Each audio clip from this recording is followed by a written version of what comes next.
আসসালামু আলাইকুম ওয়া রাহমাতুল্লাহ। আমি মোহাম্মদ আলামিন ইসলাম। সোহেল ম্যান ফেসবুকে আপনাদের সবাইকে স্বাগত। আজকে দেখাবো লাউয়ের ছাল বা বাকল যে যাই বলে আলু দিয়ে একটা সুন্দর রেসিপি করব। সঙ্গে নিয়ে নিয়েছি আমরা এই যে পেঁয়াজ কুচি, রসুন আর 3 থেকে 4টা কাঁচামরিচ চিড়ে নিয়েছি। আমরা মূল রান্নায় ফিরে যাই। আমরা চুলার উপর কড়াইটা বসিয়ে দিলাম, এই যে চুলাটা জ্বালাই দিলাম। আমাদের কড়াইটা গরম হয়ে এসেছে। আজ রান্না করব সরিষার তেল দিয়ে। আপনারা চাইলে সয়াবিন তেল দিয়েও রান্না করতে পারেন। আমি পরিমাণ মতো তেলটা আমার কড়াইয়ের উপর দিয়ে দিচ্ছি। তেলটা গরম হচ্ছে। আমার তেলটা গরম হয়ে এসেছে। এই মুহূর্তে আমি পেঁয়াজ কুচি, রসুন কুচি এবং কাঁচামরিচ একসঙ্গে দিলাম। হালকা হিটে নাড়াচাড়া করে নেব। আমার পেঁয়াজটা একটু হালকা লাল হয়ে আসছে। এই মুহূর্তে আমি একটু হলুদের গুঁড়া দিয়ে দিব, যাতে একটু নেড়ে নেব, কাঁচা হলুদের গন্ধটা যেন না থাকে। সেই সঙ্গে স্বাদ মতো লবণ দিয়ে দিলাম।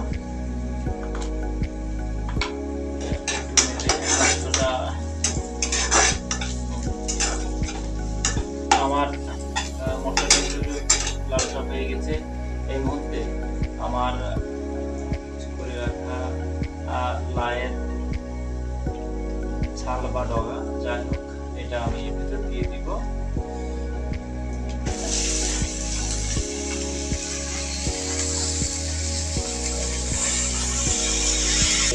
এটা একটু সুন্দর করে নেড়ে নিব, যাতে মশলা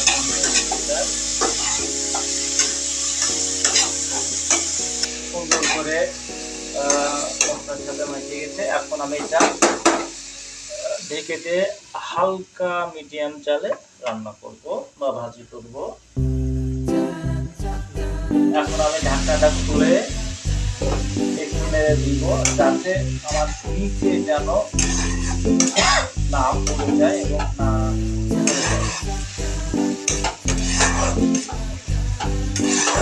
এভাবে মাঝে মাঝে তুলে ঢাকনা তুলে তারপরে যাতে নিচে না পড়ে যায়। দেখেন কত সুন্দর নরম হয়ে এসেছে আলুগুলা, হালকা এবং এগুলা আমাদের রান্না প্রায় শেষের দিক হয়ে এসেছে। দেখেন কত সুন্দর একটা ভাজি আমরা শেষ করলাম। আপনাদের মাঝে পরিবেশন করবো। আপনারা আমাদের সঙ্গেই থাকুন এবং আমাদের চেষ্টাকে ফলো দিয়ে পাশে থাকবেন। আমাদের ভাজিটা দেখেন কত সুন্দর এবং কত খেতে সুস্বাদু হয়েছে। কালারটা দেখেন কত সুন্দর ঝরঝরে। আপনারা চাইলে সকালকার নাস্তায় এমন একটি ভাজি এবং রুটিতে খেতে পারেন। আমি একটু খেয়ে দেখি কতটা টেস্টি হয়েছে।